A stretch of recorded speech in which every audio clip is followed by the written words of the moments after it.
You know what? I'm old. I'm tired of trying to redefine, re-engineer, rebuild, and re-establish my credibility in this business. It's time to go back to the roots of where my passion is for gaming, and that starts now with this review. Double Plus Good Games has never been about editorial or reviews or controversy. It's always been about sharing, growing, and expanding the worlds of gaming, and that is exactly what we're trying to do. We don't do reviews of every game. We do reviews of games that are very important, the best. Double Plus Good means the best of the best. That was the whole core focus of Double Plus Good Game, was to only focus on the good in gaming. If you're looking for 0 out of 10 reviews or thought-provoking editorials, there are thousands of other sites out there that will do an infinitely better job than what we can do. And we can recommend them to you all day long. And I'm talking about Silicon Era, Gamefront, Magic Box, Ars Technica. There's hundreds, if not more, sites that we can recommend. If you want a website that talks about games that you would like with a friend, or if you're talking to an employee of a 90s game store, or one of the countless other interactions you've made that make you gravitate towards gaming in the first place, this is your home. Double Plus Good Games is where you should be and what we talk about. We certainly have our favorites, and some are pretty blatant. We have some total crowbar to the dome opinions, but we back them up with 30 years of gaming experience under our belt. We're also not talking about hands-on gaming experience, which we do have, but we have experience for writing for magazines like Next Gen, Game Fan. I've personally had experience developing games for Microsoft and Activision. Anthony has experience working with GameStop, Babbage's, Electronics Boutique, and Game Crazy.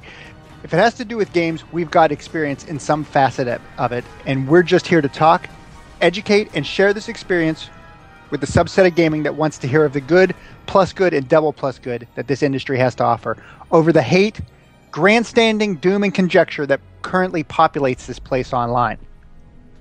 All that said,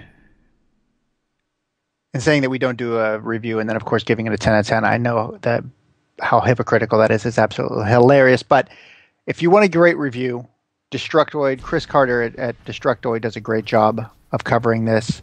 If you go to Forbes magazine, of course, Forbes Online, Eric Kane did a great review.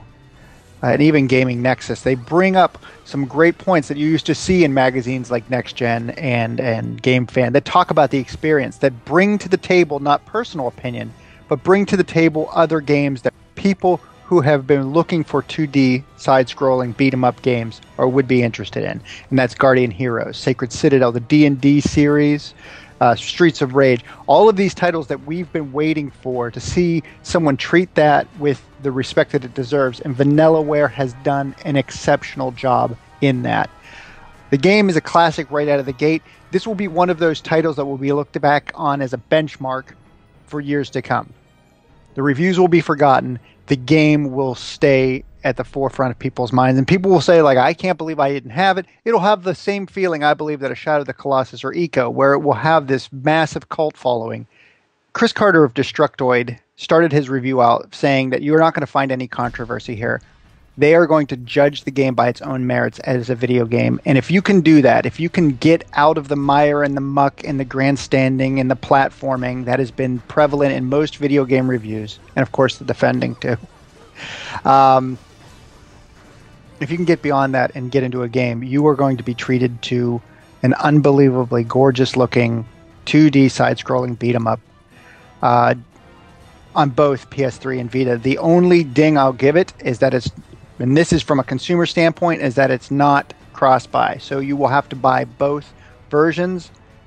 I've picked it up. I have it on both. But again, I have both PS3 and the Vita version on order at Amazon. But I got the press copies, and I'm still purchasing these games anyhow because that's how much I'd like to support Atlus and Vanillaware for the work they've done here. But having played both versions, I will tell you that I definitely, right now as it stands, prefer the Vita version. I have been playing single-player mode mainly, and I haven't done any 4-player co-op as of yet. But the Vita version is beautiful on the smaller OLED screen size. It does get very confusing when there's more than 4 of your own characters on the screen, and you have difficulty finding out where you are, and you kind of really have to play.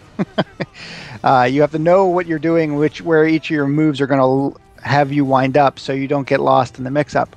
But the game looks absolutely stunning on the screen, and the touchscreen interface really plays a part when you send your cohort, your little thieving cohort, to open up chests, to open up doors, to disarm your companions so they can pick up different weapons. The Vita actually works slightly better, in my opinion. However, if you do have friends, unlike me, and you are planning on playing this 4-player co-op, I would absolutely recommend the PS3 version, strictly because it's much larger. You'll have 4 controllers. It's going to be It's going to be less cost prohibitive because you'll have to buy 4 Vitas, 4 copies of the games. But the game is beautiful on both platforms. If you're looking for a way to build your Vita catalog, you got it right here. You will not be disappointed in it. As I said, the biggest disappointment is that you have to choose one or the other. But I will say that this game is what everybody in the 2D side-scrolling beat-em-up camp has been waiting for, has been looking for. Atlus has brought to the States a title, especially with what's going on with Index Holdings, a very risky title. I think we should all support them. They are delivering some of the best, the double plus good games we are talking about here to the U.S. If you're looking for a place to put your flag and stand and grandstand and pitch your opinions, I think Atlus is the absolute wrong company to pick to do that. And that's all I'm going to say on that. But from double plus good games, this game is exactly why we are playing games today.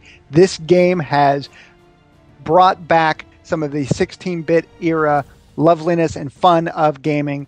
If you are a big fan of this type of game, you cannot go wrong. $39.99 PlayStation Vita, $49.99 PS3. Comes out August 6th. Do yourself a favor. Pick it up. Pre-order it on Amazon. Get out there. Celebrate George Cadamonti's design work. The team at Vanillaware's illustration work. Atlus's fantastic choice in bringing titles like this to the U.S. This game should be celebrated and lauded. Do it. Double plus good games, 10 out of 10.